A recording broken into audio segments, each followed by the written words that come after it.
Hello and welcome. Today's special guest is Henrique Agostinho. He is an independent researcher very much interested in Cyclopean walls.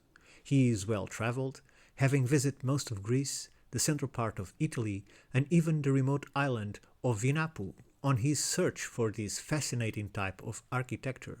My name is Ricardo Calvario, and I will be hosting along with my colleague Guy. Without further ado, here's our afternoon with Henrique, the man behind the One Eye Giant YouTube and X account. It seems we're going to talk about Cyclopean walls today. How can you introduce us to your interests, how you come to this, and how it is going in your research? Well, this is like an obsession I have for a bit over a decade now. That came to me out of nowhere. I was not searching for anything in particular, and I just found some curious element within a trip that I thought, well, there's something there. And looking at the existing literature or the official version, it did not satisfy it. So there's a story to it, which I was living in Brazil. I lived in Brazil for many years, and I got the opportunity to travel to some sites that I thought were, and I still do, that are wonderful places to visit. And the first one was Machu Picchu. And I went there. I made a huge trip there. It was amazing in any way, but it was under my expectation. So I did not feel satisfied by it, even though it was Machu Picchu. When I was leaving Machu Picchu, we'd say, what happened there? Why this is not so overwhelming as I was expecting it? A couple of years later, I got the opportunity to go to Easter Island. And I went to Easter Island, and was doing about the same thing as in Machu Picchu, which was like following the guide, reading the official narratives, looking at the story the usual way, and also finding it nice but not interesting. The final day of me being in Easter Island, I went out for a jog. So I was running, and I selected a path near the airport, and I'm running through that path that has nothing of particular, and come across with some moai laying down and a platform. Said, oh, nice, there's moai here.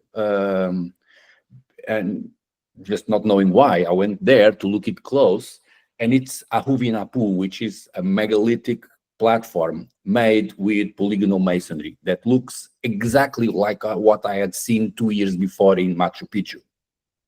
And I said, how is this thing on Easter Island, which is like super remote, no one ever gets here? How did they do this? This is so look-alike. I got to a guide and asked him about it, and he was very dismissive, saying, I don't care about it. I don't know. It doesn't matter. And I said, it does matter. It's incredible. If this thing was built by the Incas, I thought it was Incas by then, this is like a big cross of worlds, a big clash of civilizations. And they said, no, it's nothing. So I went back home and started to think about, well, what was there? Why did I saw that? What was going on? So I started to go online, and this is like 2010, more or less. No, sorry, 2014. And what was, and I couldn't find anything really spectacular, except for some crazy Norwegian guy that had crossed on a raft the Pacific Ocean, or whatever. And I said, well, okay, this guy's nuts. Very brave, but nuts. And then I got a book that said, no, this book has a lot of great reviews. Fingerprints of the Gods. Okay, I bought the book, and I read the book, and I was like mystified. Oh my God, there's a whole world here that no one talks about. This is just buried. This is unknown. And it's not just Easter Island and Peru, it's Egypt and Japan and everywhere, and it's incredible. And I was like, I have to go dig deeper than this. And so I never lost that amazement and passion, and still today I'm totally obsessed with these things. Since then, I learned a lot. I made a list of all the places that have polygonal masonry, and I keep finding new ones. I found the Portuguese ones, which is ridiculous because I'm Portuguese and I had no idea they existed until 3 months ago. So if I can find them in Portugal, imagine where places that I have no idea they existed will have. So, and I started like planning trips going to visit these places. So I got to visit Egypt, which is like an obvious one, and went to Italy and went to Greece. But one of the first places that I was going to was Lebanon. And in Lebanon, when I was planning my trip 1 month ahead, they had a big problem with Israel and bombs and anything. Well, this could have happened anytime in the past 50 years, but it happened like 2 years ago. No, 1 year ago. And they were again in trouble, so I could not travel to Lebanon, so I could not go there. And I said, okay, where do I go now? So what do I do? And I go to my list of places with polygonal masonry that I never heard of, that no one ever heard of. And I see, okay, there's Albania. Well, let's go to Albania. What's wrong? What can be wrong with Albania? So I went to Albania. When I'm there, I'm amazed at the quality and the depth and the variety and all the things that Albania has to show. And there's nothing in the mainstream English speaking about it. And so even the YouTube channels that are very successful in this space, they have nothing about Albania. And I'm commenting this with my son saying, you know, the Albania walls are like our own little secret. No one knows about it. And he says, you should do a video, a YouTube channel. Come on, I'm terrible at it. No, do it. And I decided, okay, let's do it. So I did my first video, November 2, 2023, which was like basically a year ago. And I did the video, and people were very welcoming to the video, even though I'm terrible at it. And they really being very supportive all the way. So it then becomes like a little addiction, you know, like I do this, I meet a nice person that tells me the video is great and it's interesting, and they had a laugh, or they found out new things, and I get more into it. So I want to do a better one, and I want to do another one. And here I am. I have like a year of this, and it's going well. And I really enjoy making the videos. I hate the recording part. It's very hard for me. Terrible. I see a lot of the people that I see their videos, and I'm just jealous of them. There's like the Stone Riddles guy that goes with his wife to these places, and he talks directly on camera, and they look nice. He does zero editing, and there it is. And so I just wish I could do it, because I could do it in like 100 times faster doing that way, because the way I do it, it's so time consuming. So I have to research everything, then find the places that I want to talk about, and find an interesting angle, and find something that I believe it's a new approach, it's a new idea. Then I have to write down a script in a way that is about this perfect size, and then I go and put some jokes into it, and then I have it ready. So I go to film. I film like sweating and crying, like, oh, please God, hey, stop me, kill me now. And then it's recorded. Soon after, I go to the editing board. So I scan all of YouTube in search for footage. And then I find the footage that I like. I put it there. I edit it. It takes a long time to edit. I finally put it on. And I'm pretty sure that I spend more time in each video than what the whole population of the world spends seeing it combined. So there's like this, how many hours my YouTube channel has had. I'm 3,000 something. I've spent way more than 3 hours, 30,000 hours doing those videos. So, I see your point. I see your point. but still, it's been fun, and I have incredible viewers. They're so funny, so engaged, and I keep waiting for them to comment. Just like, okay, no, that guy comment. Yeah, let me see what he says. Oh, I know the feeling. So, how would you describe you before starting recording? You're talking about this Cyclopean culture. How Mhm. would you describe its origins, its timing, and how they do you think they spread throughout Mhm. the whole Europe? Okay, so you have Cyclopean walls are like this big mystery of why would people get into the trouble of assembling stones that way. There's no immediate gain in doing it. It's a pure waste of time that will only have advantages in a really long term. The main advantages of polygonal masonry is that they are water and earthquake resistant. The biggest disadvantage is that they are super time consuming to build. You can only put one stone after work on one stone after all the others Yeah, you have can been only done. carve one after the One other after one in the others place. are in. So it's Yes. very, very slow. And no wonder it's easy to understand why people stop doing it. Because it's troublesome. It's too much work. It's exhausting.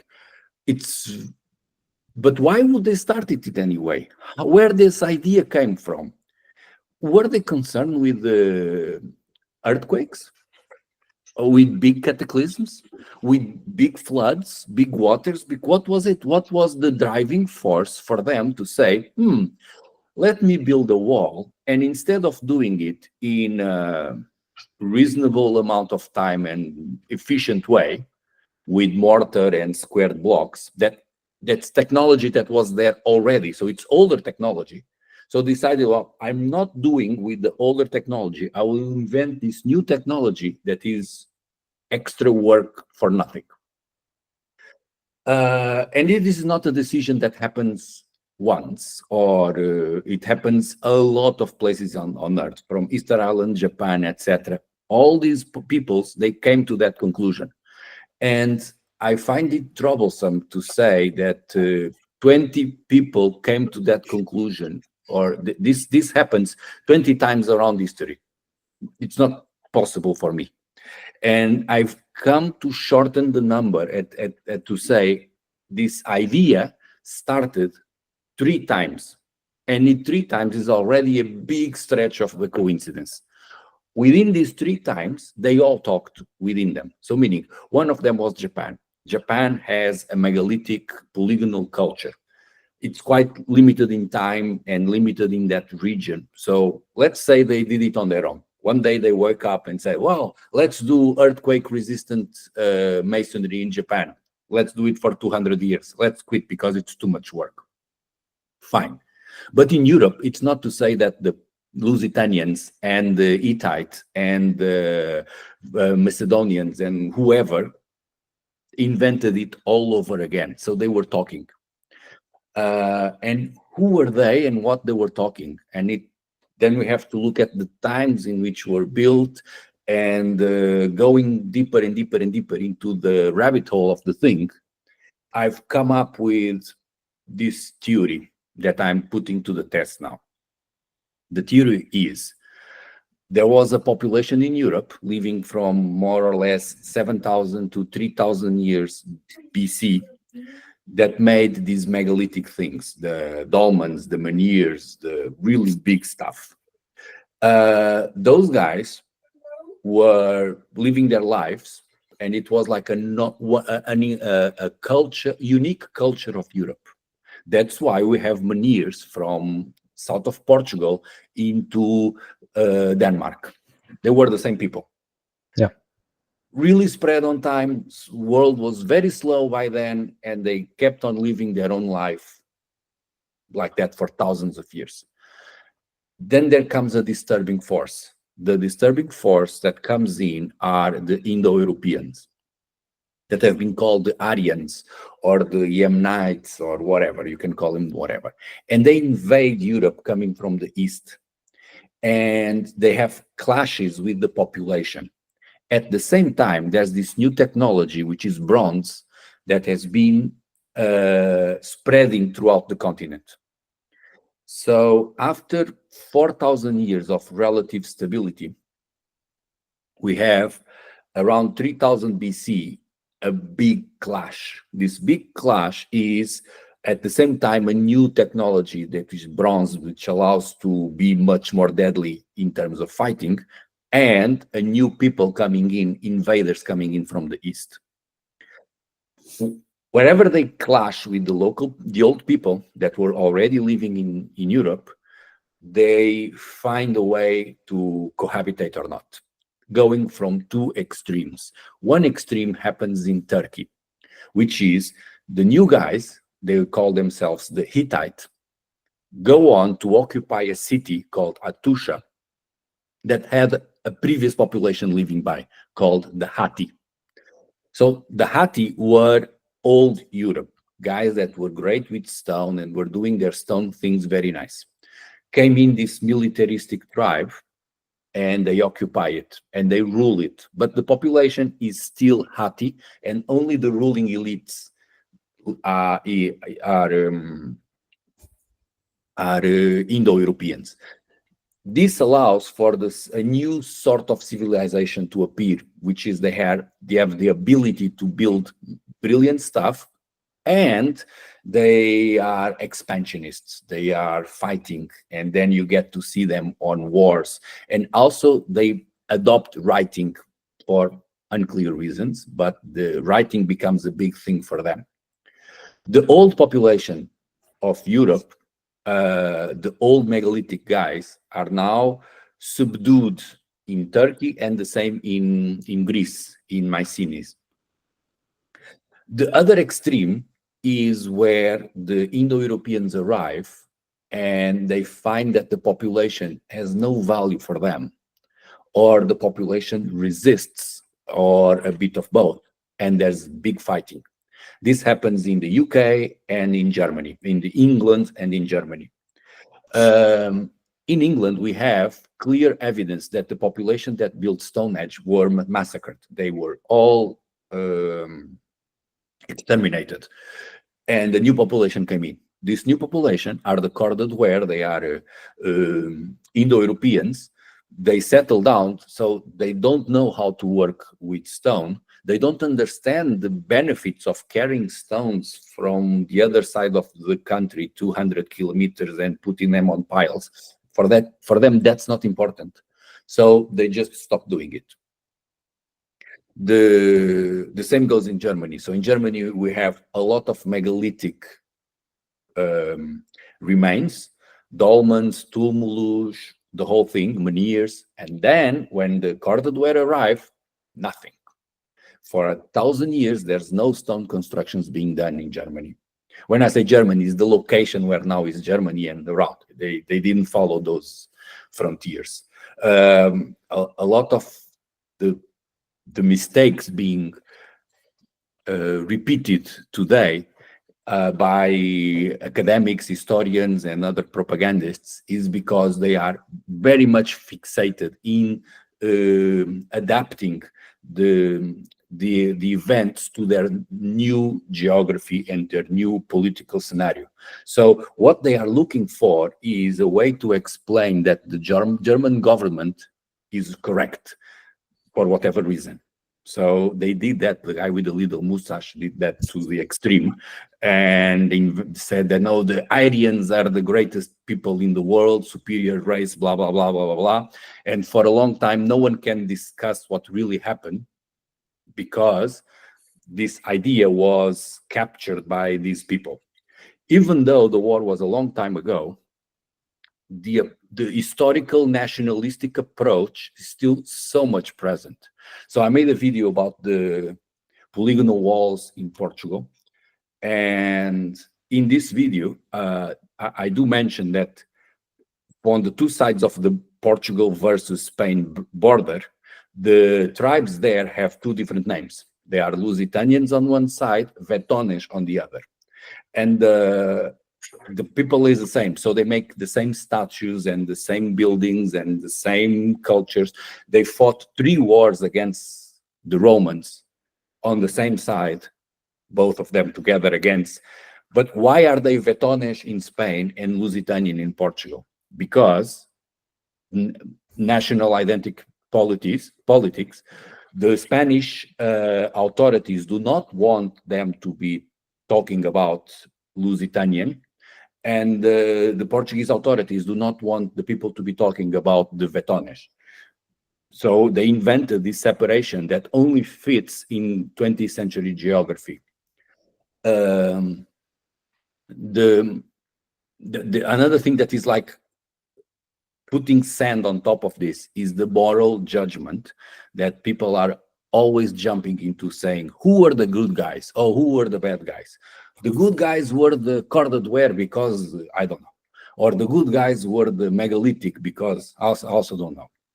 Those preoccupations should be secondary, but they occupy a big chunk of the ideas of the people that are talking about this. And they are just eager to jump into the discussion with current affairs, politics of the day, that I'm not interested at all. I just find interesting to know what happened then. And what happened there was, putting it simply, this was like a 2,000 years process. The Indo-Europeans come in, they wipe out all of Europe. There's a big clash. This clash has different stages, and eventually they won. The final step of this clash is the something called the Sea Peoples or the Bronze Age collapse. During the Sea Peoples or the Bronze Age collapse, we have a lot of events happening across Europe, including some random peoples invading Egypt. Why were they doing this? It was because the people that were going to be the Celts, which is called, at that time they are referenced to be the Hallstatt.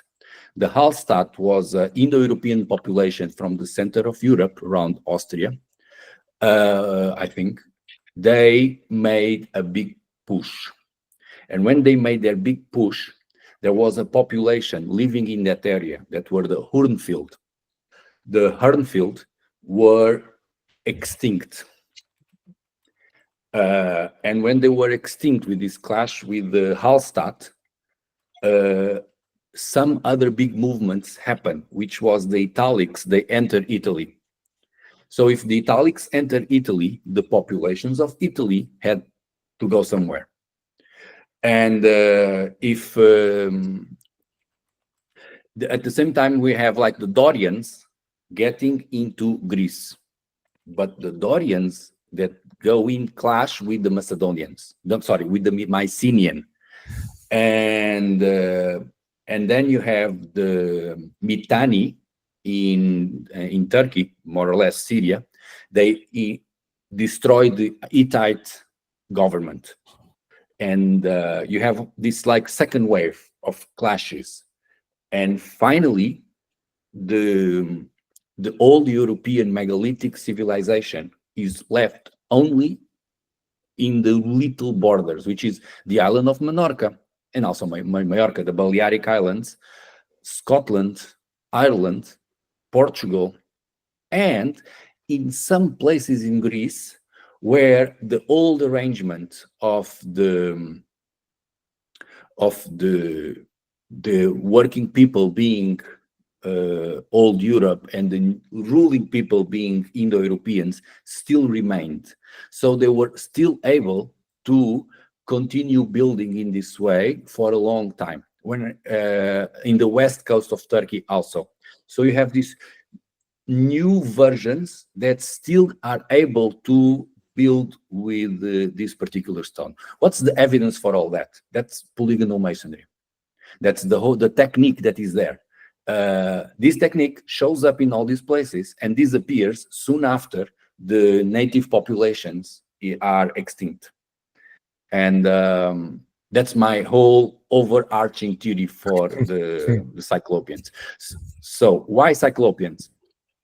Cyclops is a Greek word that means cycle, round, like in bicycle, ops, which mean eyes. They are not one eye, they are round eye. And if they are round eye, it's just like an ethnic marker. They're saying, oh, those are the guys with the slanted eyes, the round eyes, the blue eyes, whatever. That's a typical way to mention a population by their facial features. And the new Greeks, the Indo-European Greeks, would call those walls being made by the Cyclops. And they were not stupid to say, oh, no, there was big monsters and blah, blah, blah. No, they knew the stuff. They said, okay, it was the Cyclops. 1,000 years later, there's stories about it, of giants carrying big stones, etc. Why those stories exist? Well, just look at Stonehenge or Almendra near us. It's the first thing that occurs to us is that they had to be giants. Yeah, they're so big, so incredible. Yeah, like everyone thinks, who built this? Well, there's these people living here. Oh, they had to be giants. How tall? I don't know. Really big. Look at those stones. They're really, really big stones.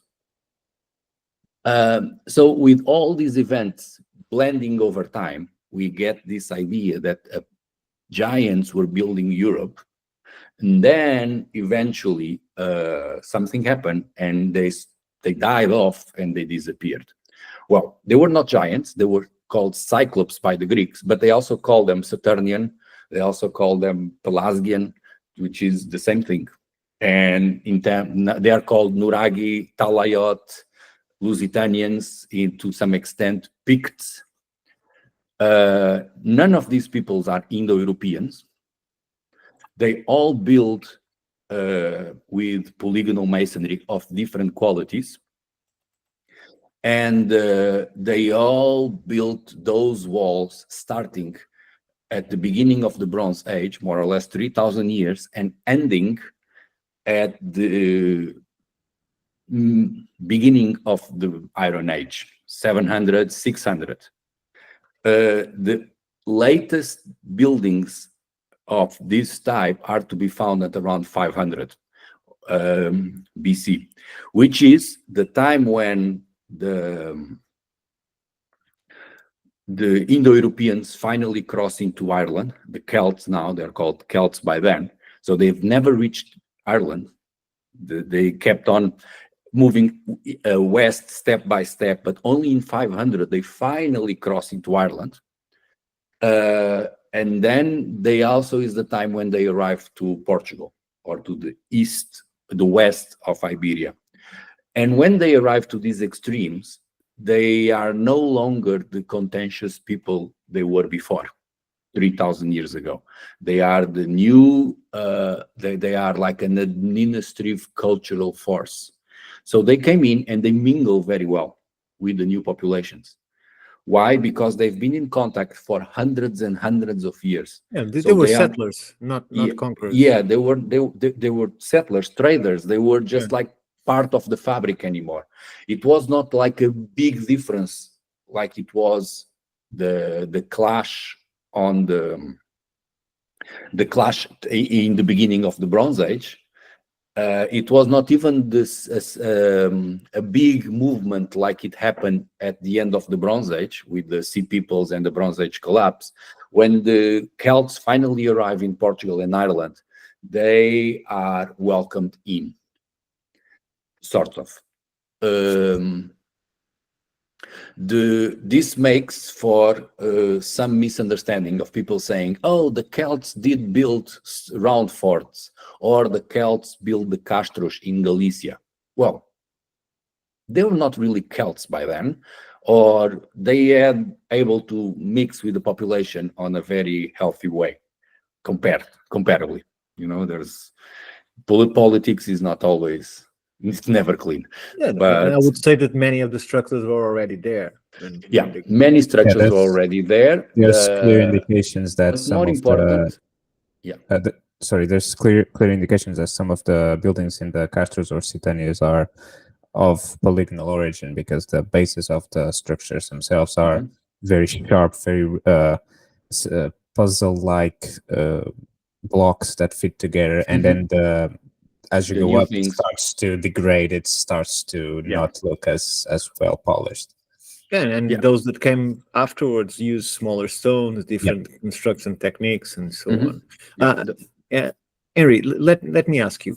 As you know, I tried to research this up to around 4000 BC. It could be 3600 BC. No one knows exact number. It could be 4400 BC. But let's say it's 4000 BC. That's the part that I researched and I was interested on.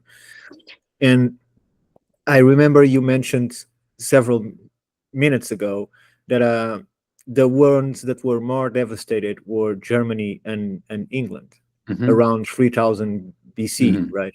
So how you fit there the fact that, for instance, in Portugal by that time, Portugal and Spain, but mainly Iberia, let's call it, but the lower part, the west part of Iberia, when we have papers saying that 96% of the male population was murdered.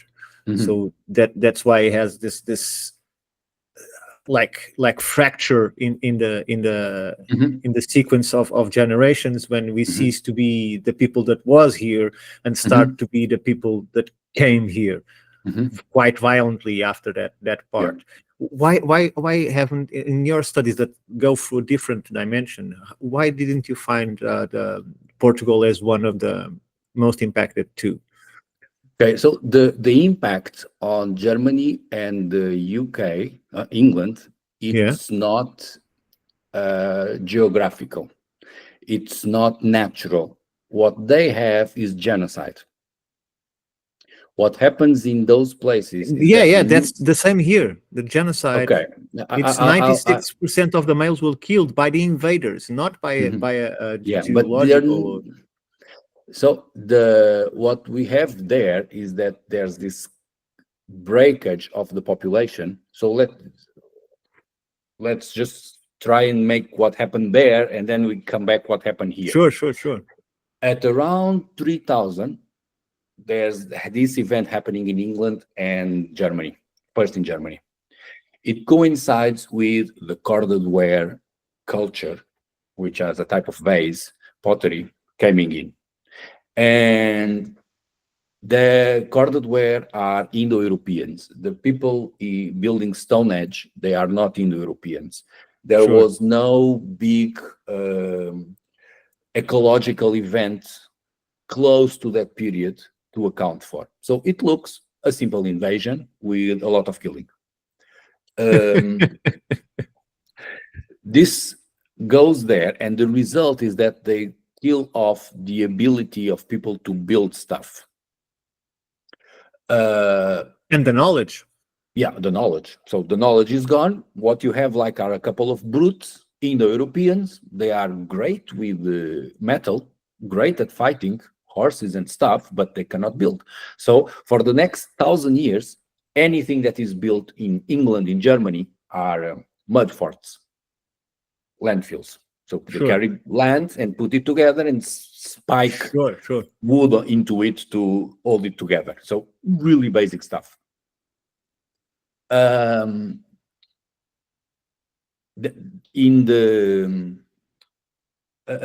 step after that, the corded ware began magically called the bell beakers.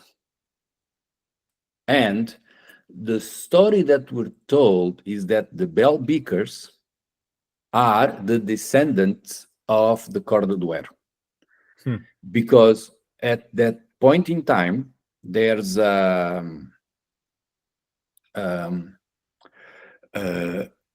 little transformation on the pottery record. I hate pottery records because it's like trying to guess the events of world history based on the garbage of a little lady. Okay, a pottery shed is something that any person can do on their basement. Requires zero knowledge, zero know-how. you can do it on an afternoon. You just do the thing and paint it. Okay? Yeah. So saying that if because it has this drawing here and has this drawing on the other side of the continent, there was a connection is absurd. Anyone can do it in an afternoon. Maybe the guy saw it and talk about it and imitate it. It can be imitated. It can be easily communicated. It can be easily transported. Sure. So, nothing like that can happen with the polygonal masonry. Polygonal masonry is like a computer. I have a computer. I look at it and say, this is a nice thing. I could never build a computer. It's impossible. And polygonal masonry is the same thing. You need a whole city committed to spend decades shaping stones and putting them together. One after the other. You cannot just, I saw these guys doing this on the other side of the continent.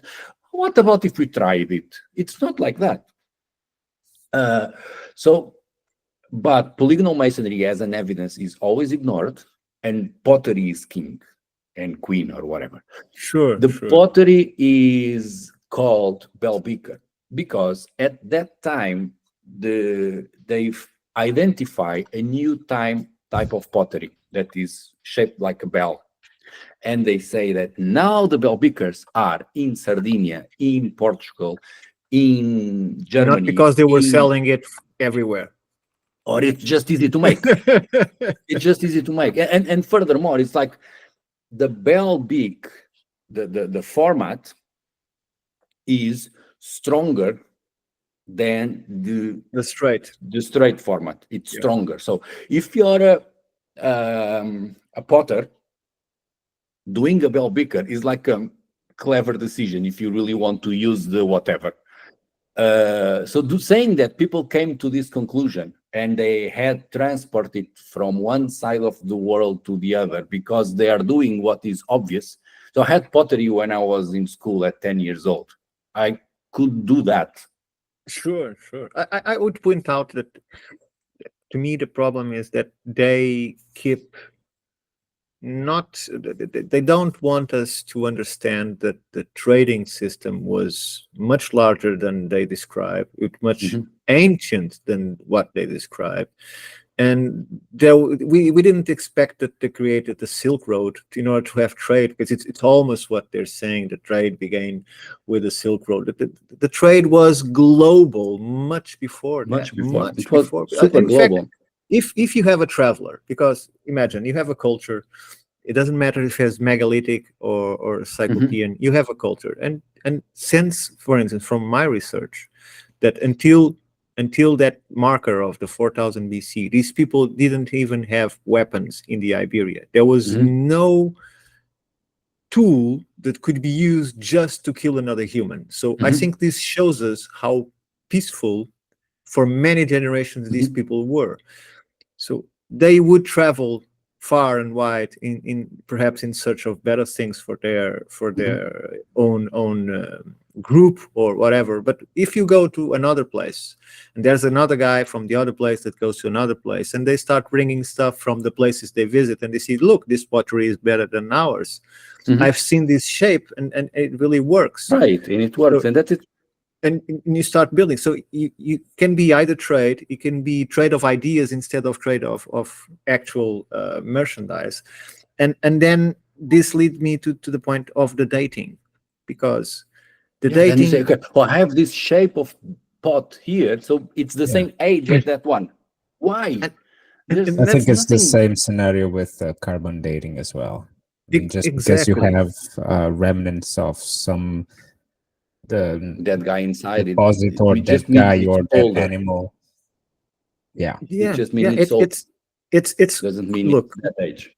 Exactly. What most people don't understand about dating in history, the dating is made by the oldest thing they find in each layer. The layer will determine the global age, and then by the object they will see if it fits there or don't.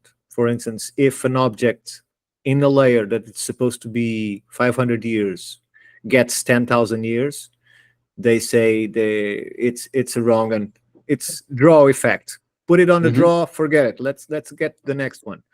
So, but the thing is, the fact that they find something that is 3,000 years old on the correct layer, it doesn't mean that it is 3,000 years old on the rest of the layer. The structures that are on that layer, the stonework, whatever, it's identified by the organic material found on the layer. So one thing does not relate to the other, because the stone rarely, especially that's why they don't use much the luminar now dating that they use on the stone, because by a long mile it's rare that they meet one another, the biological residue that is determined by the age and the luminar dating on the stone. Because and then they say, oh yes, because the stone still has the markings from the bedrock, so it's much older. So there's always somewhere some route that they choose. Yeah, it's ridiculous. So that, like the pyramids of in Greece, the pyramid of Hellenikon, the luminescence test was made. It came 1,000 years older, and they said no, it was that because it was from the exactly what you said. It came from the quarry. It's the date quarry. of the stone. Yeah, it's impossible. It's literally impossible because the way the luminescence works is by calculating in a roundabout way the last time the stone was exposed to light. Exactly. So if it was brought from the quarry, it was exposed to light. So the date that the luminescence shows is the last time that rock was moved. Exactly. If that rock was moved, like for instance in Delphi, the test said that the wall in Delphi is 600 BC. But in 600 BC, there was a massive fire. They redid the whole building. They redid the whole complex. And when they redid the whole complex, it's pretty clear that they may move the stones. And the thermoluminescence says that the stone there was moved the last time in 600 BC. When it put there the first time, no one knows. And that's it. But on the pyramid, the test says it's put the last time that stone was moved was 2700 BC. And they cannot explain it, and they make this all wrong assumption. So I was going to talk about the Portuguese thing, and I mentioned the bell beakers because like I diverted myself, so I'm trying to get back on the track of your question. The bell beakers, they are said to occupy all of Europe. Sardinia, that has nothing to do with it. Scotland, nothing to do with it. Somehow magically transformed the corded ware into bell beaker.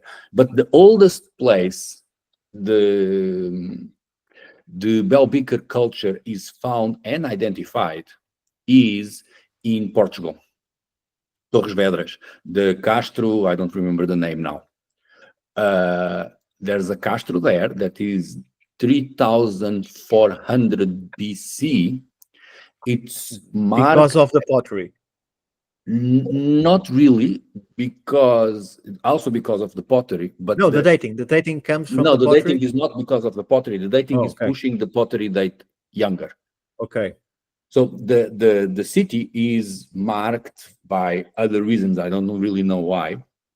It's a mortar city, so it's brick and mortar. It's not polygonal. Okay. Is it Zambujeal? Zambujeal, exactly. And can you show us, Guy? Yeah, sure. Go on. He's going to show us the image. They found the Castro is dated 3,400 or so because there's mortar in there, and the mortar can be easily dated, and it's not polygonal. It's just a village. Then they found bell beaker pottery in that same layer, and they say, okay, so the bell beakers started here, and then they jump into Germany, and then they invaded France. That's the official timeline for the bell beakers. Okay. So now they started in Portugal and then moved to the Now other they place. started in Portugal. Okay. So until they find an older piece of pottery. Until they find an older and whatever. So this looks nice, but unfortunately, it's not so nice. This is really small stones and with a lot of mortar. And crudely done.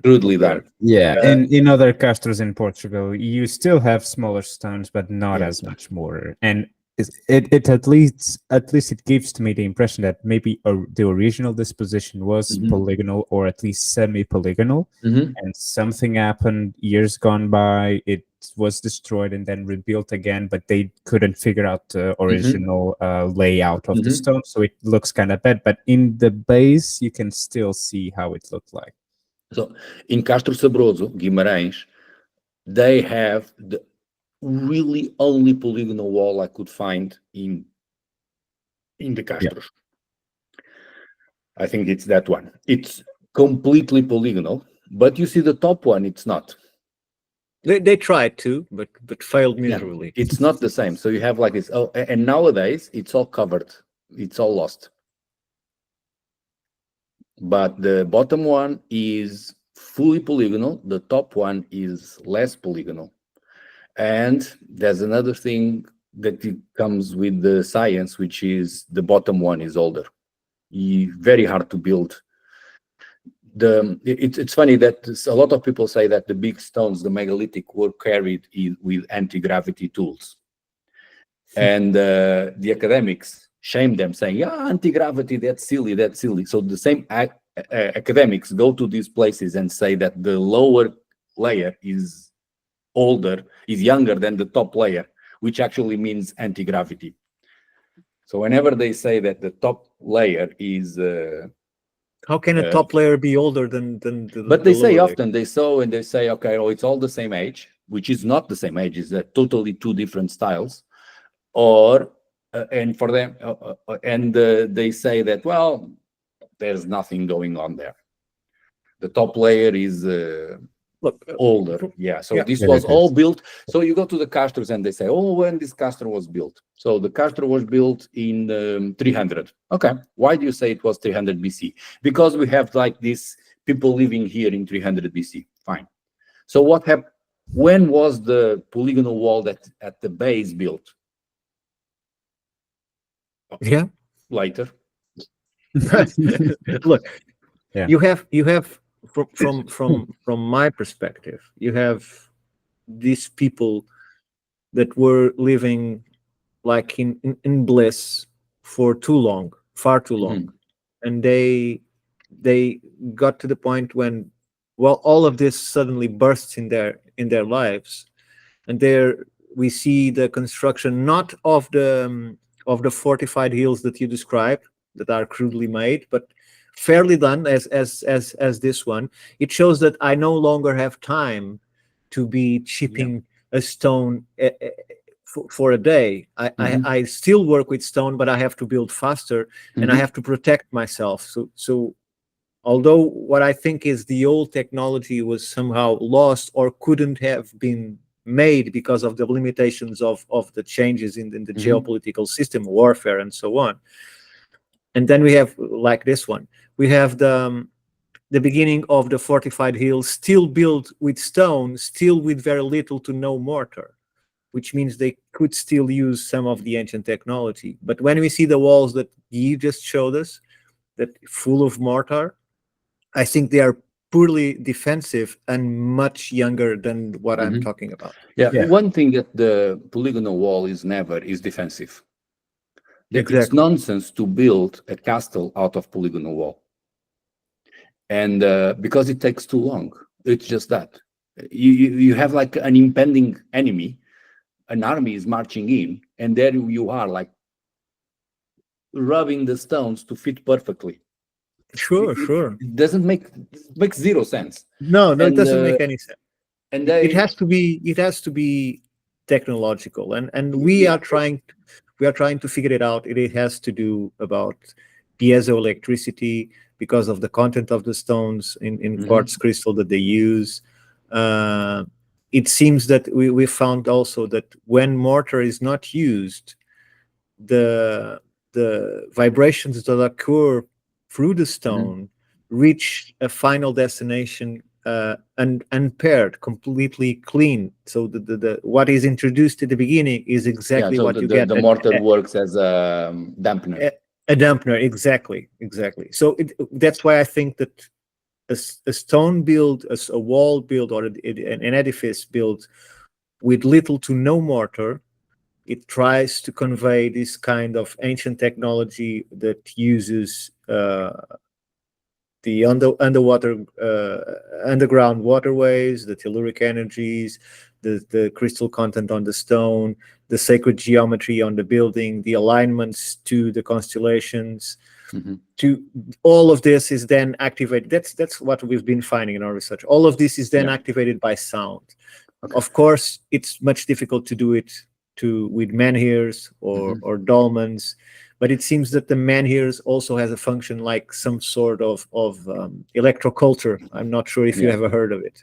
I have this approach into this, that thing, which is a lot of people, when you say this was done for sound waves and electric or energy or orientation purposes, and people say it does not work in our technology, it does not work, so it's impossible.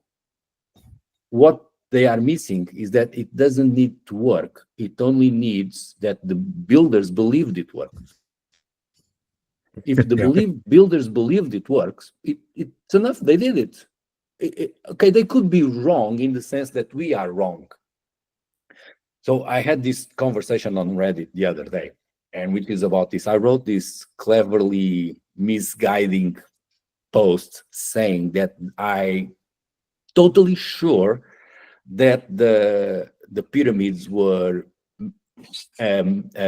harvesting power, and this power was massively big, unimaginably big, and the builders, they took all extra care to make sure they harvest this power, right?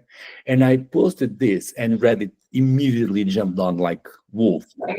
No, it's not. Let's just do an electrical experiment. How can you charge my phone with this? Blah, blah, blah, blah, blah, blah. And I go on and say, okay, there are hundreds of thousands, millions even, of similar buildings made with the exact same purpose, to harvest more or less the same energy.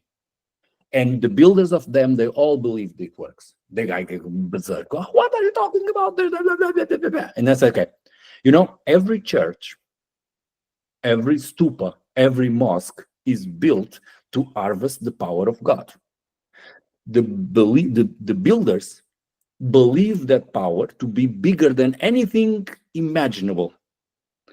And they go to extra care to make sure that their building is just taking the most benefit possible from that godly energy.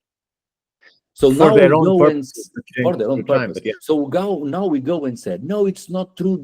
The cathedral does not work. How a cathedral does not work? It's there. It's working. The people build it. If they build it, it's because it's working. The door was closed. That's why it wasn't working. Yeah, it's an end on itself. And does it connect energy or no? No one is talking about chemistry. I'm talking about God, and God is power. It's stuff like that. It's something, and so I can bring it down to this electrical conductivity and sound waves properties of the stones in dry stone. It doesn't mean that it could make the plants go greener. It doesn't matter. It doesn't mean if we ever understand what they had on their mind. It's just important that they knew something was going on there. They could feel it, and they decided to commit huge amount of resources to make it. So they make this cathedral. For them, it's a cathedral. They go inside, and we can do today. You say and you pray in low voice, and the sound is magnificent. And that's it. It's working. They took 20, 30, 100 years making a cathedral that has acoustic possibilities that are incredible. And people get better from their diseases because of that. People get people find interior peace and strength to deal with the biggest challenges life can throw at you because of that. So how can anyone say it's not working? It's working brilliantly. It's fantastic. And I'm pretty sure that the builders knew what they were doing in this sense. They had a plan to make sure that the effect was maximum, including the sound and stuff that we don't really understand. And I that also is proved by our own technology today. yeah. So they can, what they do with it. No, they did not charge their mobile phone. Fine, I can go with that. But they took all the benefits from that experience. So going back to Portugal 4000 and Castro de Zambujal and what happened to kill everybody else, it's not the same thing. It's not the same movement. For one reason, which is we see the type of megalithic constructions being built after that event. So we see Antas and other similar buildings built in the 3000s or early Bronze Age. So my interpretation of what happened in Portugal at that time, it was internal, culturally. I have no idea what it is, but it was internal in my perspective. It's not an exterior force coming in. The way I obviously have zero to go forward, but I don't see who is coming in and what they are leaving that is totally different from before. What we are seeing is a big disaster. Exactly. Let me show you this regard what you're talking about the churches. Where is it? It should be here. Did I close it? I'm making a mess of things. No, it's here. I don't. Why can't I see it? Let me try and do it again. Oh, there it is. It's not showing for me. Yeah, it's going. It's now. coming. It's coming now. Yeah. Okay. So this is a church in the Italian city of Alatri. Okay. Oh, I love it. It's built on top of a Cyclopean wall. Probably a whole base of the structure is all built in Cyclopean wall, or the bedrock was used and the stones packed into it. So this city has all the ingredients that I use. It is I have to go to the paper instead of the share in order to be able to move it. It has the placement of the telluric energies. It has the geometric sacred geometry construction.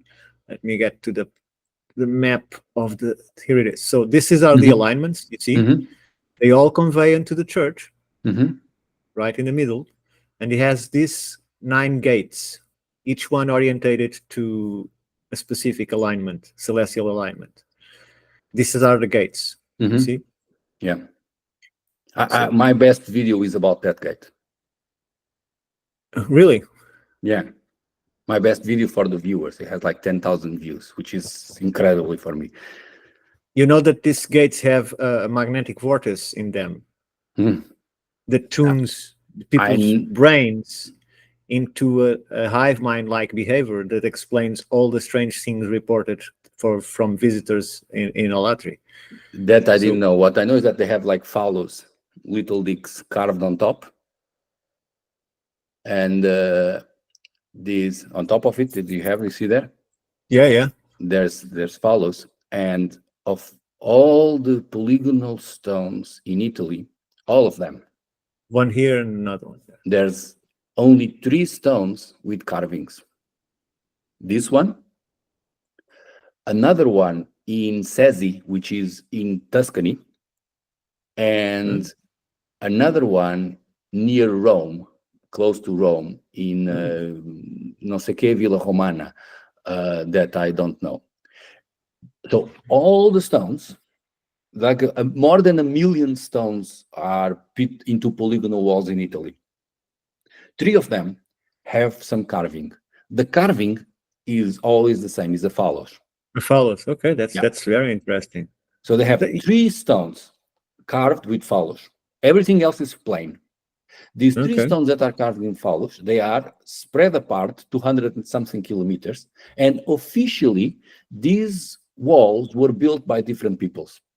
The Samnites, the Latins, and I don't remember the name of the other guys on the. Sure, they contracted the same construction. They hired the same construction company. That graffiti, the dick, the little dick on top of it, because come on. So they say the reason they say this, it's not because there's any sense into it, which obviously there's no sense into it. The reason they say it is that because their story only goes to the arrival of the Italics, which is like 800,000. And they say these walls were built after that, like 500, 600, 300. And by the time those walls were built, so they say, these areas have diverted. They were no longer united. So they were very different. They had different cultures, different peoples. So what they say, well, never mind. They had the same idea. Then you have what you're about to show, which is like the incredible properties of that place. So what I was about to show you is this is directly above what is called a hypogeum. That is directly above an underwater way in a place rich in telluric energies. And we have the church that is purposely built where the ancient megalithic structure would exist that was tear down. Okay, so if this building was just like any other building, it wouldn't show any color on the computer graphics. The computer graphics will detect the movement of molecules of air that indicate magnetic fields. Okay, that's how they detected the vortex in the gates that create a specific brainwave tuning the brains that go through those gates. So as I go down in the image, I have to move to not here. Where is it? It's here. So remember, it shouldn't bring any color. And this is it. With the small introduction of sound, and this is just one frequency. I don't believe they show us the range or which one was more powerful or less powerful. I think they chose us a middle range. This is, let me see if they show the frequency. No, they very cleverly don't show the frequency they'll be using. So you see every small, how do you say aresta in English?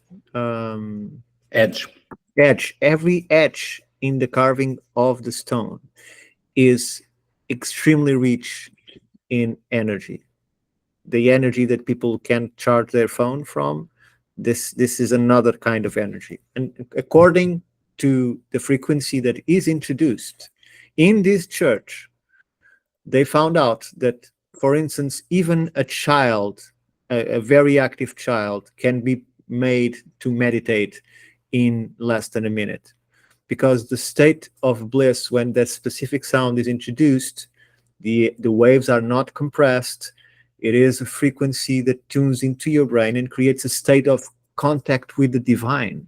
You feel that there is something there. So it's a place where your own healing ability that is intrinsic to your body can lead to those miracles of curing diseases on the spot, because it's a belief system. If we're combining the sensations that the structure is giving you from that frequency that can be changed, but from that frequency, that condition is what I believe made people so crazy about going to church in medieval times and a little bit sooner, because this effect was extremely rich. They were using the correct frequencies, and that's why you don't see it in a cement church today.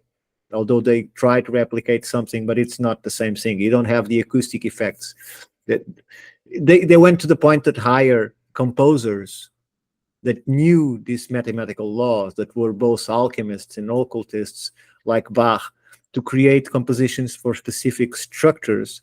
And then even the mathematics that he used in the sacred geometry had to be included in the music. So this is much greater than trying to charge a cell phone. It's a completely different type of mentality and use, because people think in energy or immediately think in electricity. We are not talking about electricity at all. Not at all. Yeah,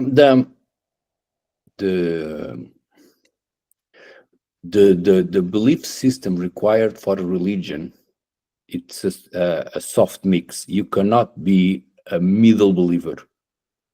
You need to have either you're committed to it and then it works, or if one has doubts, it doesn't work for sure. And it's pretty impossible for us to. Sorry. Bless you. Thank you.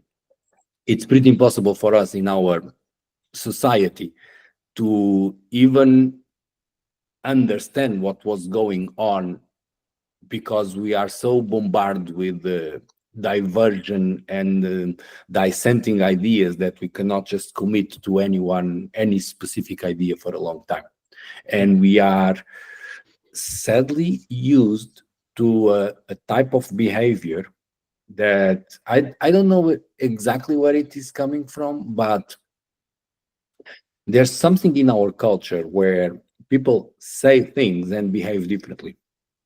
So they would say the two types of behaviors are the following.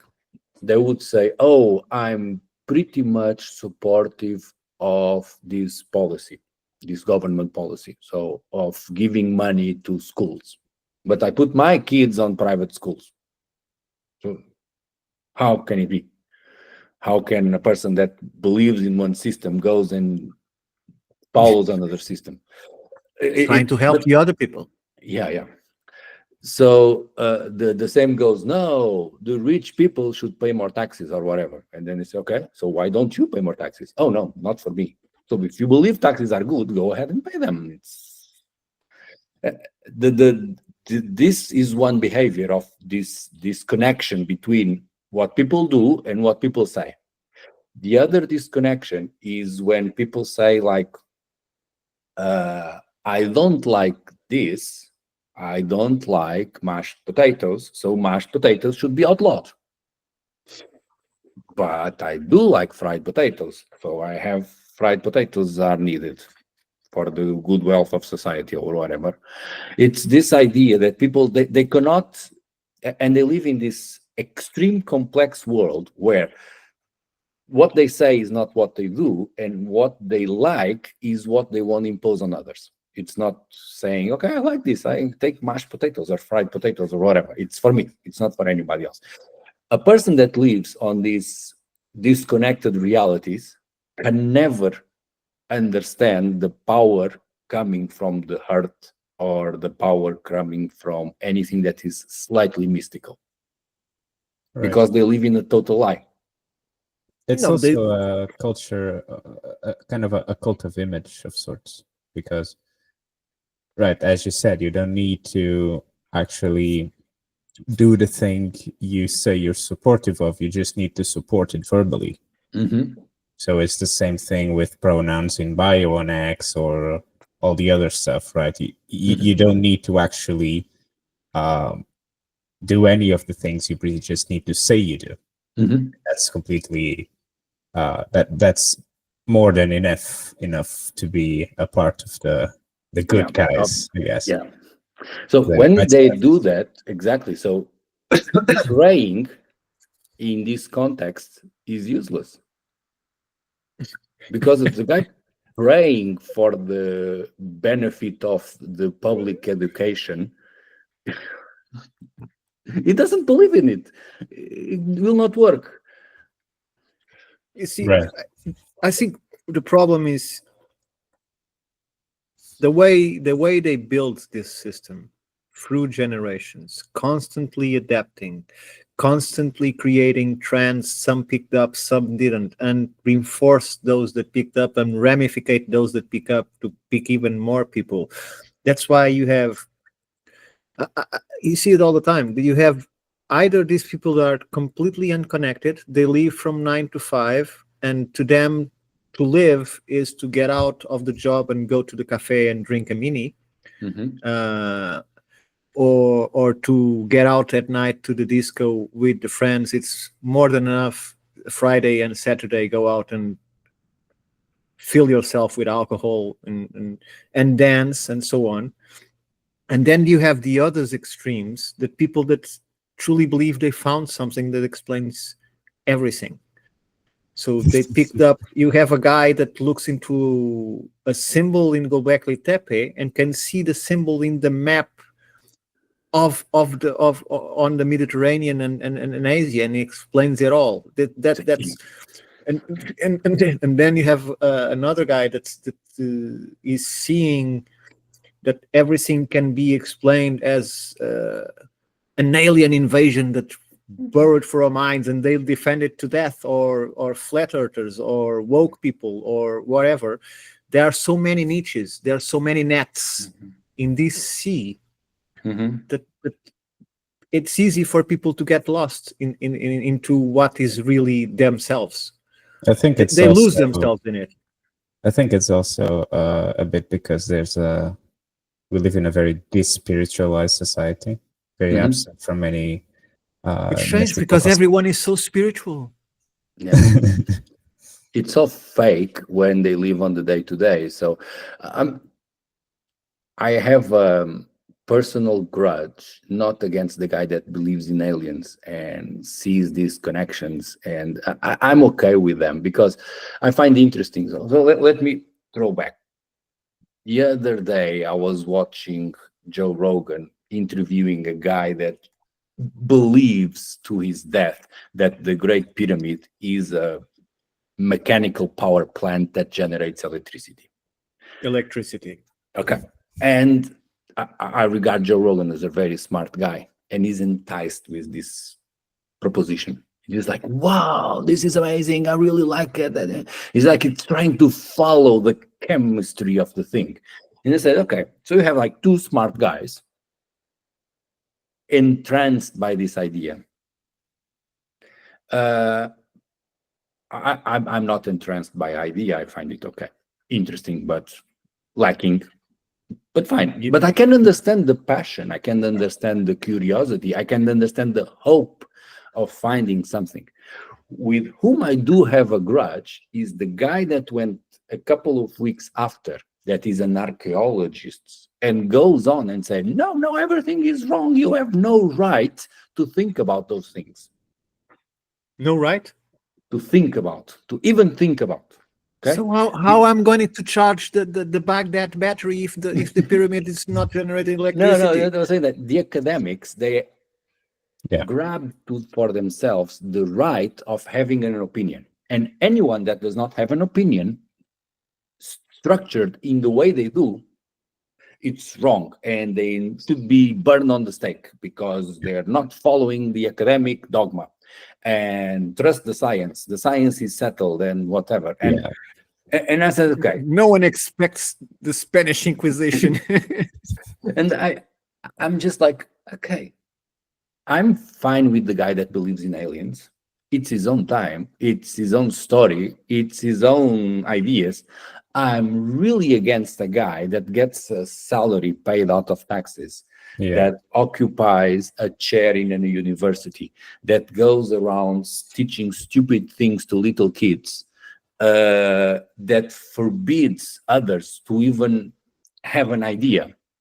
that wastes his time writing papers that are incredibly long and confusing and going boring. nowhere, and Burning then books, defacing statues, yeah, destroying cultural and those property. things, like, okay, I have a problem with the professionals, because in my mind a professional must have like a really higher standard.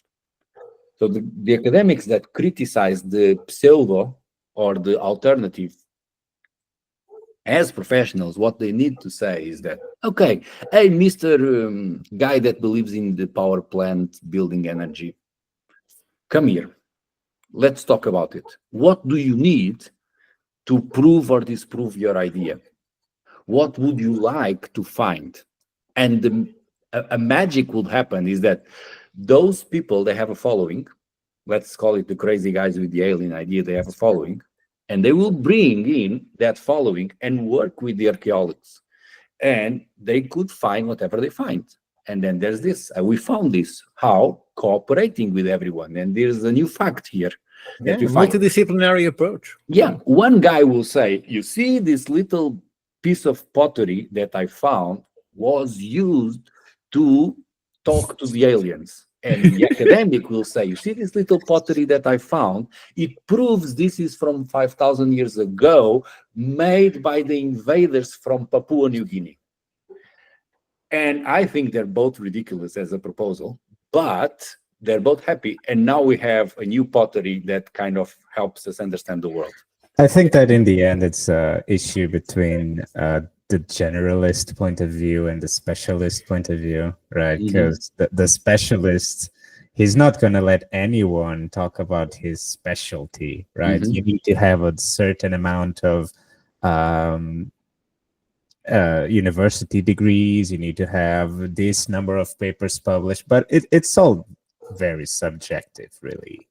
It's all very out there. It's not real.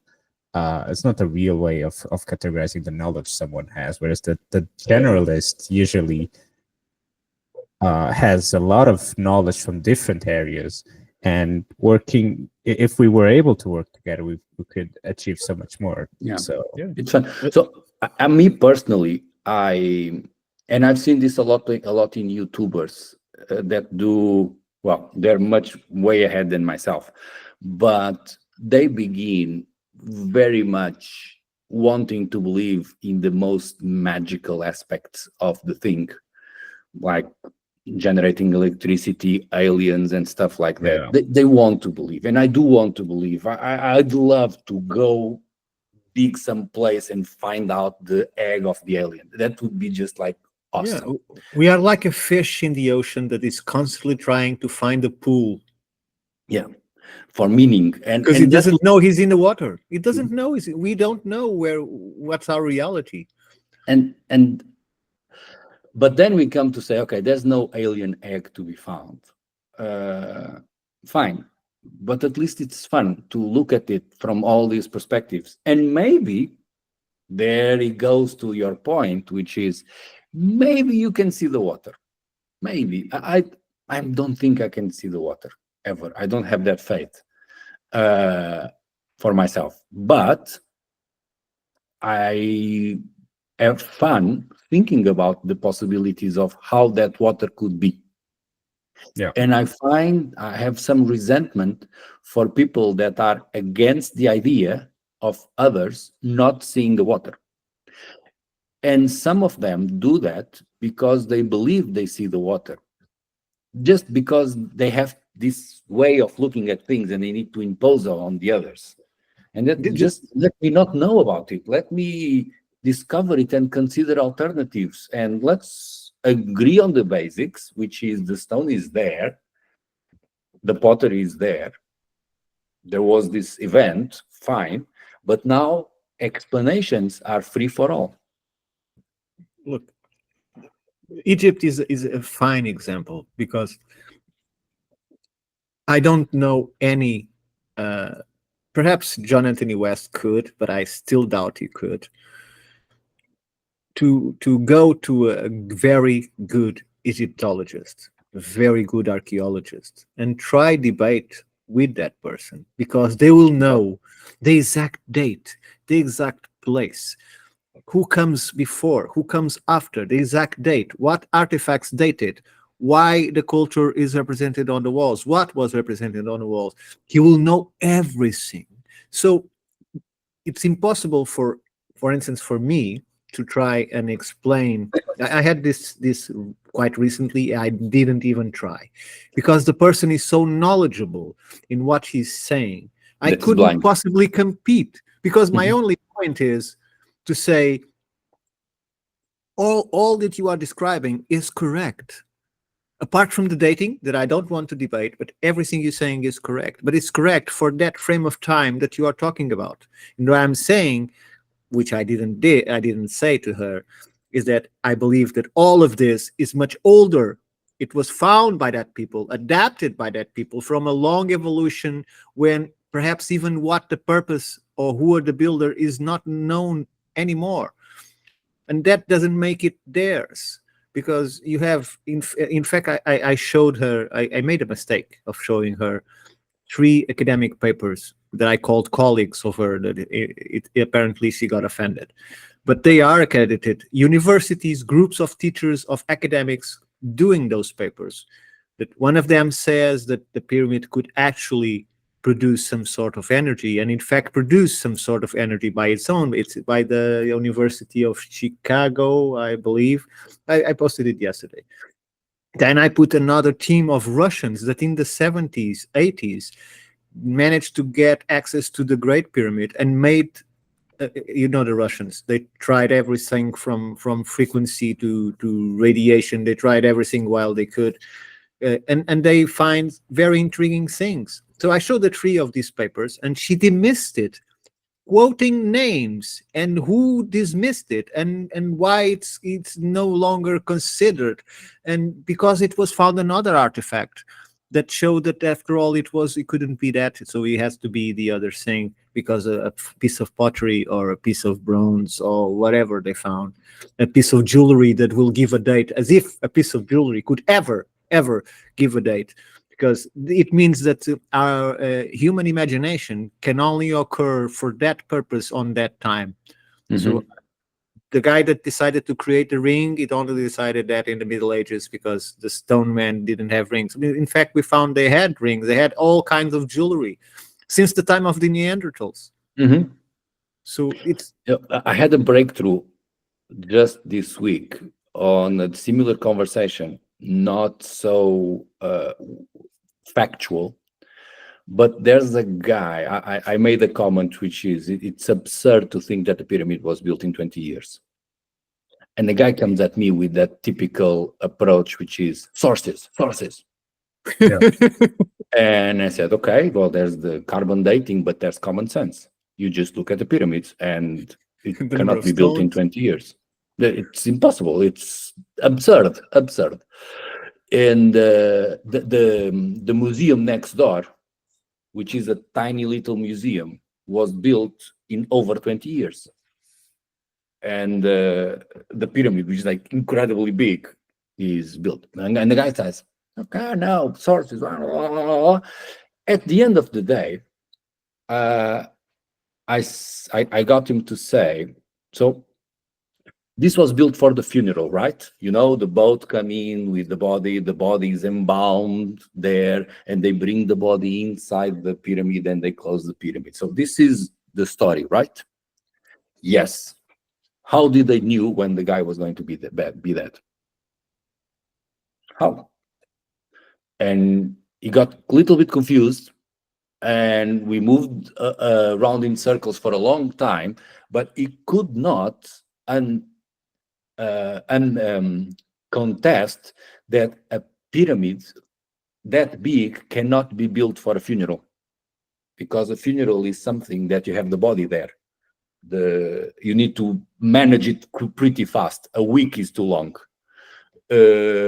and you cannot take 20 years to build a pyramid is nonsense. So the pyramid was not built for the. Yeah, but they tell us that the pharaohs start building their rest place as soon as they took power. That's how they had the time to the build. time. So they had 20 years because of that. But it's impossible, because the guy could be dead next week.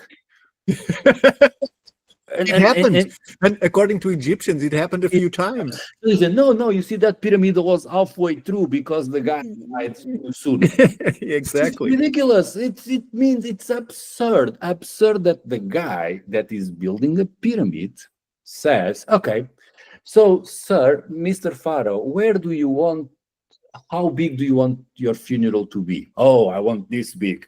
It will take 25 years. I can handle it. It's absurd. It doesn't work like that. It's like, okay, so let's start build a tomb. Okay, how long does it take the tomb? 6 months. I think I can manage 6 months. Exactly. Yeah. Yeah, that's how it goes. That's why no tomb is bigger. It's that size. All tombs are relatively Yeah, small. but in the case of Egypt, I don't see what the fuss is because we No, can but see yeah, exactly where they were buried. exactly. It's on the other side, and The valley of the but then kings. I asked, since he agreed that it was impossible to plan for the funeral. I said, okay, so what evidence do you have for that period of more or less 20 years to build the pyramid? What evidence do you have? Sources. Nothing. They have nothing. They have one thing. They have What? an Egyptian text where it is described that the pyramid took 20 years. That's where it comes from. No, they have really thousands of years old text saying that Khufu reigned for 25 years and built the pyramid. Really late stuff. Stuff that is closer to us than it's Yes, closer yes, to Khufu. exactly. Okay, so they don't have anything. There's Yeah. nothing. Look, they took advantage of that papyrus while they neglected all the other papyrus, like the King List King or the one that precedes the datings. All of that was fantasy. But the part that the pyramid was built in that in 20 time, years, which is absurd. that is correct. That is correct. Yes. But it's totally absurd. They have nothing. So, and then I said, oh, wait, what evidences do you have? Come on. I have, on my theory, on my side, I have carbon dating. There's carbon dating made on the pyramids. And the carbon dating totally disproves the funeral 20 years idea. The carbon dating is says that the pyramid was built in a spectrum of 200 years. And they all built more or less at the same time. Plus, they all finished at the same time because the carbon dating for the Giza pyramids only refers to the outer casing. Inside, there's no mortar. There's no organic material inside the pyramid. What we know is that the outside of the pyramid was built more or less in a period of up to 200 years. Yeah, but I use the outside to show, because the pyramid was built from, I believe, from the area it's built. It's called the Mokattam something. I don't know the exact geological name right now. And we'll find at the base of the pyramid, 2-3 blocks height, mostly on the bottom one, you'll find many fossils of crustaceans and marine small organisms attached to it. And you can find it in a lot of places on the Giza Plateau. So to me, since that I review the time when that could be submerged or whatever in the long past, millions of years, and there's no practical justification for that. So to me, the justification is the period where that area was actually flooded, and when that was flooded was on the Burckle crater impact. So if you have geological marks in the west coast of Australia that go 200 kilometers inland, and these are marine lines that show the strength of the water caused by the impact, and it happens on the other side too. And I actually think that it was that vague, that wave of water that clashed with the water of the Mediterranean and stuck there until it finally came back to the sea. Because there are places like in Portugal is all going down, so it already had a river, so it was easy for that water to go up the hills and go down, dragging everything else and creating all that areas in front of Portugal that create so good fishing areas and the canyons and so on. Because you cannot create a canyon like that when the ocean is still there. You need to remove the water of the ocean, make the water come from the land into the sea in order to carve the soft land that is there, the sediment, to create that canyons, like the Canyon of Nazareth that creates the largest wave, the tallest waves in the world, or the one in the Tagus River. You have one in front of every river in Portugal, basically, that was impacted by the waters of the other impact in the Atlantic. But my point is, if you have a point in time that shows us that at that point, something at that height at least was already on the Giza Plateau. So I wouldn't say the pyramid took 200 years to build. I would say the pyramid, as we see it today, probably took thousands of years to be as we see it today, because it has been adapted. It could even have started. What's the name of the inverted pyramid, Guy? The inverted pyramid. Yeah, the one about an hour north of Giza. Yeah, I know. Aswan. It has Quarry? No. It's in the north. It's one that's like a hole, and inside there was a sort of sarcophagus to the left or to the right, depending on how you're looking at it. And now it's gone, and it's inside the military base, and it's you cannot reach it. Say it's the pyramid for the brother of Khufu. I can quickly find it. It's an odd name. Cannot say the name of it. I will find it. I will find it. Yeah. The carbon dating only applies to the outer casing.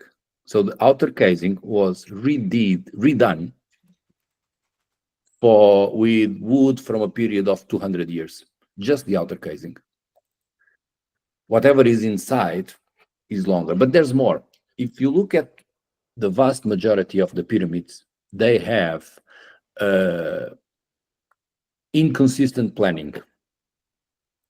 Case in point, the big pyramid has the two chambers, and the shafts, they go around for some weird reason.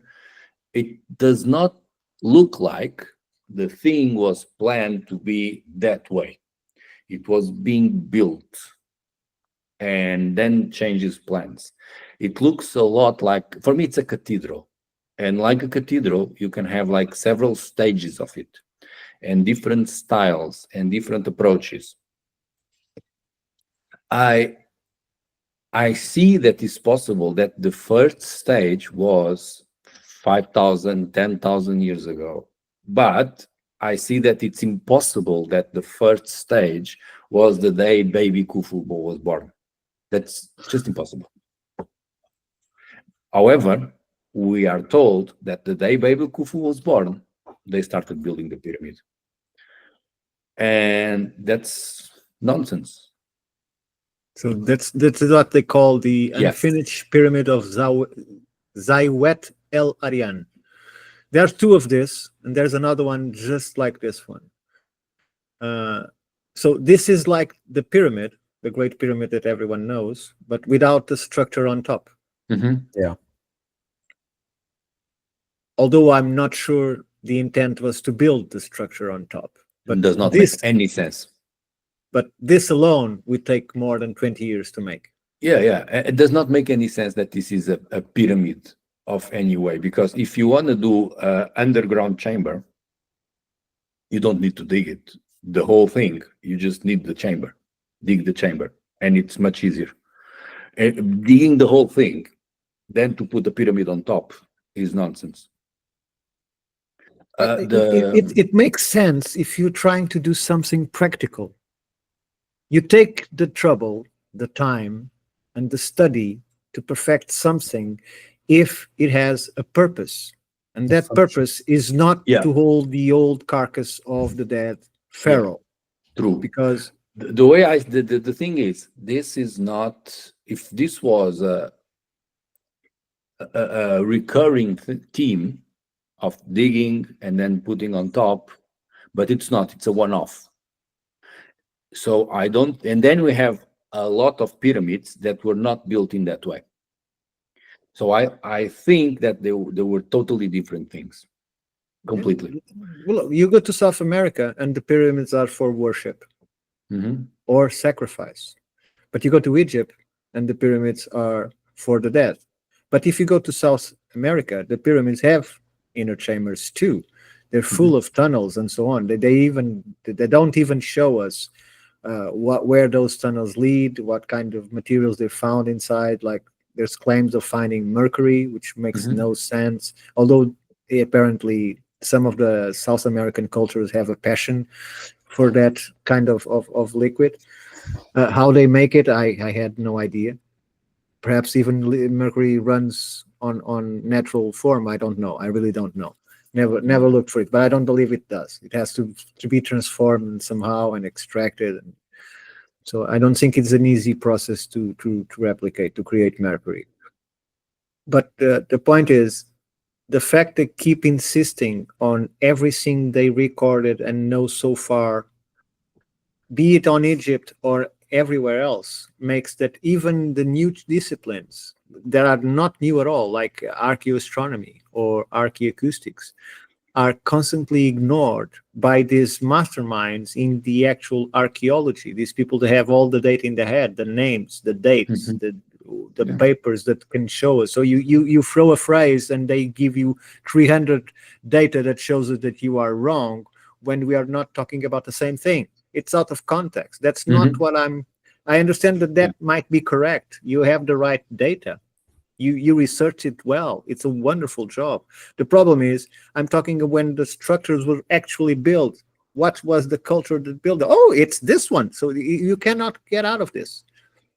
It's impossible. They won't move. The thing is, they know they don't deserve the money they're getting. That's just it. I'm not sure about it. I think they think they deserve every single penny. No. They think they're entitled. Okay. But they know they don't deserve it. And so their approach to the world, it's like they deeply know. It's not that they will admit it. So inside, they know they're like robbing taxpayers. They're robbing the pensions of a little lady to get that money from a university grant and to keep on their university I don't chair think they or think whatever. about the old lady. They don't think, but they are angry on the inside because of that. And the way they deal with it is saying, I'm superior. And I have all this knowledge, and I have all these papers, and I have all these facts, and no one could ever challenge my knowledge without going through the same path that I came to get here. Sure. And if anyone has the audacity to just disagree with them, they get significant. They get angry. So Graham Hancock make his funny little TV show. Fine. I like him. I enjoy a lot seeing the TV show. He was forbidden to film the pyramids. Well, he had several RAWs with the Ministry for Egyptian Antiquities. So what's the point of how does a guy that is an academic, that is studying, that is advancing the knowledge, etc., get to the conclusion that I'm forbidding that guy from doing a film because I don't agree with his views? Exactly for the same reasons that I gave you before, because they have it all figured out. The only thing they can find now, the only thing they can delight now is to find a new piece of pottery that they can go there and spend a year trying to fix which period it fits in. Because there's nothing new to be discovered in Egypt. Exactly. There's nothing. So the science is settled. It's if they done. were confident about it, if they were really confident about it, they wouldn't bother with Graham Hancock. They would just laugh at him and say, "Yeah, no, fine, because go." they think it deviates people from the truth. They are now knights in defense of the truth. About it. They are insecure. That's my point. They are very insecure. If they were secure about their knowledge, they will just be welcoming to these crazy nuts people. Everyone. Show me the aliens. Show me the aliens. I'd love to see the aliens. No, there's no aliens. There's pottery. Oh, come on. Fine. There's pottery. Look, before we end this special guest episode with you, I would like just to review in this kind of theme that you're talking now. Guy, explain us something that you see now. Explain us the problem with the dating of Centrocellus and how the Romans come in and there's no way they push back. It's the same thing, right? Well, for symptom sellers, I mean,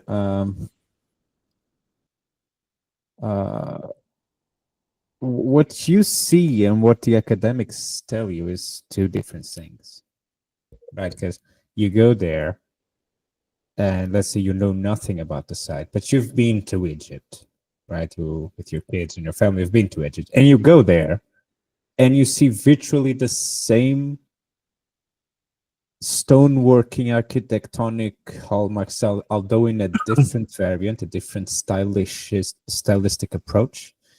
You see it there. They're big blocks. They have small filler stones in the middle where there's only space for a small rectangular insertion there. You see the same curved blocks you see in places like the Osirian, where in the corner you will kind of have multiple blocks hugging each other, right? You see that stuff in Centum Cells. Then you go back and you see the same bevel blocks you see in Egypt and in Turkey and in other places, right? And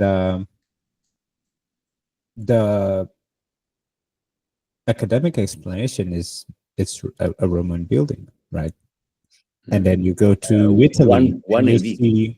you see the Roman buildings, and they're red brick with mortar, or this kind of like concrete. They have this Roman concrete they made. That's archaeologists still to this day don't know how it was built. Right? They are still. It's still a big mystery, on how it was made, but. I just don't see it. I mean, and you go to these departments of history, and you try to speak with them, and sometimes, like 2 years ago, I went to a different place which is called Bobadilla, which has this beautiful just arch with bevel blocks and knobs, and all around that little village, there's a lot of like incredible archaeology to be found and ruins to be found, and the director of the archaeology for Bobadilla village said directly to us that we cannot record him because the things he's going to tell us will not be very good for his career, right? If he is caught publicly speaking about some of this stuff, he just got fired. They're gonna cut the funding and he's fired, and that's it. And this coming from the rat. Yeah, you spelled it out. Him. Yeah. Okay. The Romans were like teenage girls. They wrote everything. The second thing, the other thing that they do, they were obsessed with uniforms. So I have a teenage girl, I know about it. I think you do also, Ricardo. So you also know about this. So they have these type of shoes, there's no second type of shoes. And teenage girls. And the Romans were just like that. So they wrote everything, little details, and they always do the things that way. They always have this brand of shoes, this type of shield, this type of construction, this type of church. Everything for them was as it should be. And whenever you go to one of those places like Centrum Salas or Baalbek, you have like incredible stuff, totally unlike anything the Romans will do. And the authorities will say, no, this is Roman. So why did the Romans, for once in their life, decided to do something different and not record it? Look, if you find Miami or Los Angeles in 5, 6, 7,000 years from now, you're going to see those mansions with those Roman columns, and they say, look, it's the same culture. They managed to reach this point of the earth back then. It's the same culture. It's the Romans, they were here. Because there's still people building exactly as they did when you have the money to build it in marble and sculpt exactly, and they made replicas and so on. And the pyramids in in what it's called, Las Vegas, Yeah. stuff like that. If those things, those structures with the iron all melting, and they from 17,000 years from now start measuring with lasers and seeing what was the inclination, where these four walls would meet, this was a pyramid. So the Egyptians were here back then. So it's still, in fact, there is still this notion that if it is a pyramid, it was Egyptian.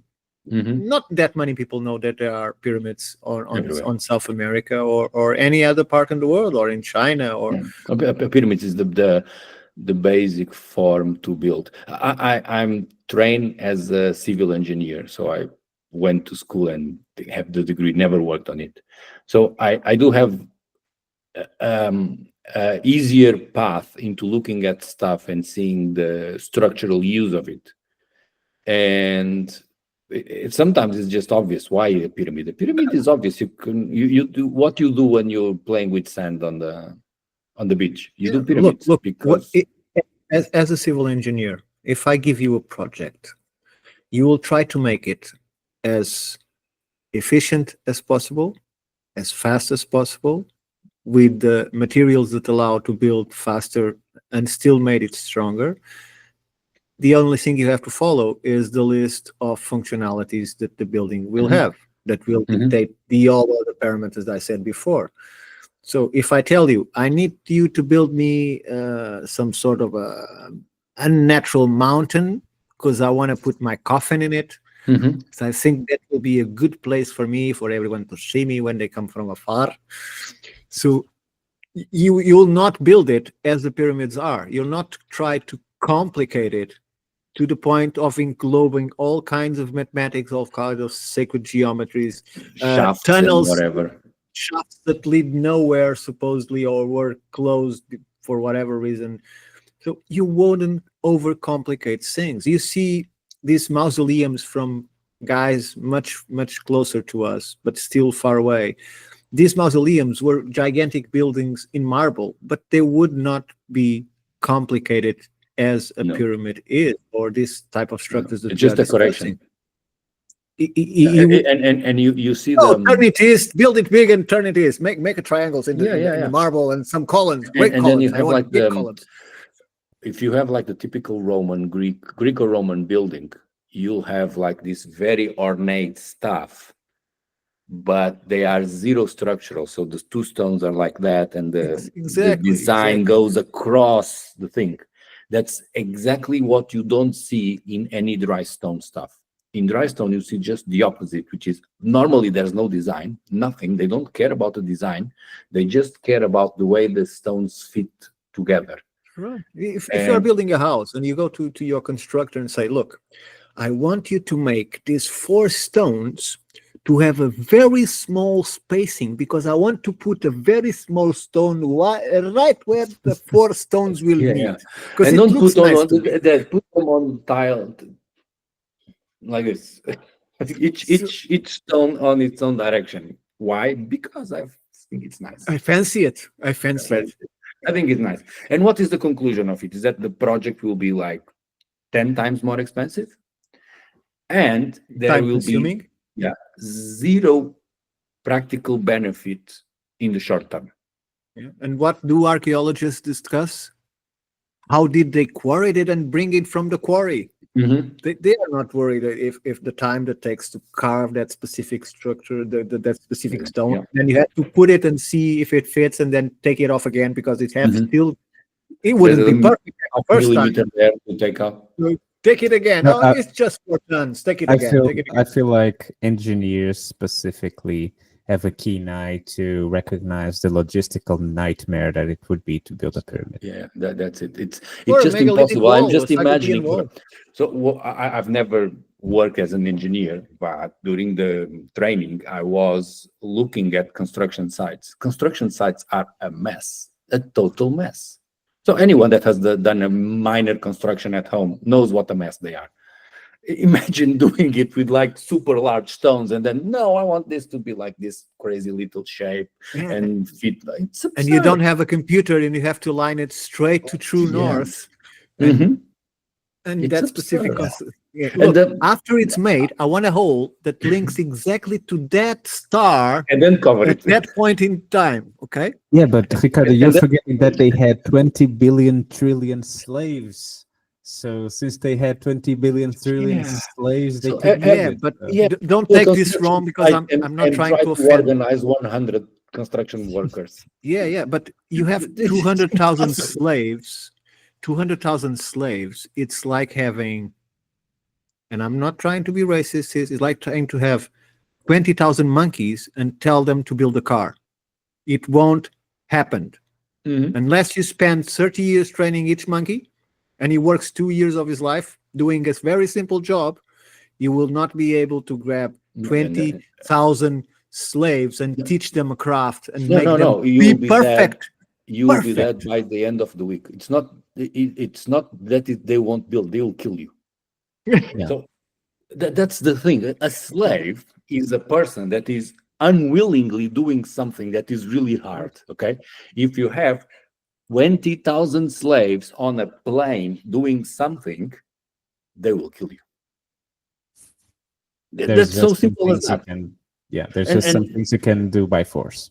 You need Yeah. deliberately. So the Romans, they had a lot of slaves, and slavery was a terrible thing. There was a one reason for them to be simple- shackled to the boats they were rowing, because if Yes. they weren't, they They were will kill much. you guys. Yes. they And were how many much guys were there on that boat? 100 at most. And they had to be shackled. And otherwise, course. they will kill immediately everyone. And so the guys working on the mines, they were in teams of 10. Sure. Yeah, because you cannot have 20,000 slaves. It's impossible. The numbers are so overwhelming. They just like kill you. Yeah. It's simple. And get these people, instead of killing you, going and build with super perfection a really amazing delight. thing. Yeah, With it's delight. nonsense, totally nonsense. Well, Egyptologists will tell you, no, they were just used to push these things through the sand Mhm. on wooden carts Yes. to pull 5 tons. Okay. Yes. I will give you 2 cement sacks and drag them to the other side on a flat road, and let's see how it goes for you. Okay. Because these guys made tests and they filmed it and they showed us that they could manage to move a 3-ton block over sand, rolling wood and wettering the sand and doing it. And when you research what they did it for 7 meters and they took a week. Yeah. So is that the confirmation that it was done like that? Yeah, 3 stones a minute. Exactly, for the 20 years. Okay, so imagine you go to the supermarket and you bought like boxes of cans or whatever. Okay, each can is like 1 kilo, and then you with your family, you just park the car and you have like 50 cans you want to put on the storage. Can you put 3 cans like this, everyone going around and first each one with a can in their hand? No, you can't. You'll be bumping onto another because there's a corridor and you cannot pass, and the one is carrying one thing. Yeah, So yeah. when you're taking groceries from the car to the pantry, if you have all the family doing it, but you have to do it like way slower individually than you go on a group. And if the group is not organized, you will get like people, oh, sorry, I cannot pass. Oh, sorry. You have all this chaos. Now make it 20,000 people with stones that are 3 tons. Yeah. It's they how can they make it's impossible. They need to like put it on the place and say, oh, this is nice. I've seen the most modern techniques of construction today, and to put a pillar or something that is already done like a stone would be Mhm. on place with winches and laser guidance and so on and everything like that. They can take over a day just to put it on the correct place. And if Mhm. it is a little bit windy, then you forget it. Let's get back Let's next do it week. tomorrow. Okay, 3 Yeah. kilometers an hour wind is too much. Yep. So And we are talking not of quarrying the stone. We are not talking about transporting the stone. We are just talking about putting the stone on place. Because it's just the people think, oh, they are so square, so clean that you just have to drop them, and they stay there right in the position. It's perfect. As soon as you drop it, it's perfect. But it isn't. You have to then millimetrically adjust it. And where is the strength to move a 3-ton block after it's placed into its position? Because after it's placed, whatever the system was, you can no longer put the ropes beneath it or whatever. You have to push it. So what are you going to do to push a millimeter? The pyramids are there and they were obviously done, but the only solution to it's a lot of time. So just the casing of the Great Pyramid would take 100 to 200 years, just the outer casing. True. And if you look at the bits that are still there on the, not on the second, on the middle one, that they have like these little hats of, if you look closer to it, the bottom of the casing is all messed up. It is. It's all messed up. It's really cheap work. The casing of the pyramid is super cheap work on that one compared with everything else on the pyramid. And I think that you don't have foresight, and really have to finish this because it's getting long. But you have 4 sizes on the pyramid. Most people think there's 4, but it actually has 8 because in the middle of each face. And to me, that's logic why it is so. Because if you're going to put the top layer of stones to make it smooth and clean, you need it to be going one pushing against inside, the other in order to make a complete straight face. So otherwise the stones might fall apart or whatever. So you need to have them somewhat, so the stones wouldn't be perfectly flat. They would slightly be inclined on the underside of the casing stone. So imagine the precision of cutting thousands of stones in growing steps of inclination of the base in order to fit perfectly and create a smooth face of an area of 10 foot-filled balls or whatever it is. It's just enormous. Yeah, the task is so big. And the guy was like, oh, can I die now? Look, it's been wonderful, and thank you very much for accepting our invitation. Guy, you have anything to say? And then we'll allow Henry to promote his stuff because it's really worth seeing. He has very good content. Yeah, not really. You can go ahead, Henry. Okay, so I have a YouTube channel. It's called One Eye Giant Building Walls. It's all about polygonal masonry and my stupid jokes in the middle. And that's it. I'm terrible at it. I have a lot of fun doing it. And some really nice guys that I've been meeting along the way keep saying the channel is good. So I hope you like them too. It is. It really is. So you have an X account also? Yeah, it's one eye. Yes, it's the same thing. One Eye Giant Building Walls. And yep, that's it. It's showing there, I hope. Well, let's go to the link tree, maybe. Yeah. I don't, but it's the same thing. One Eye Giant Building Walls. Okay. That's a flaw. You don't have a YouTube on your link tree? I don't really. I did not update it for a long time now. You see, this is a researcher that's only interested in researching, not doing the other stuff. One with the number. That's it. Sorry about that. It's One Eye Giant Walls with 1 in a number. Thank you. It's my bad. So don't go away, Henrique. For us, it's the end. Thank you very much for staying with us until our next special guest. Thank you very much.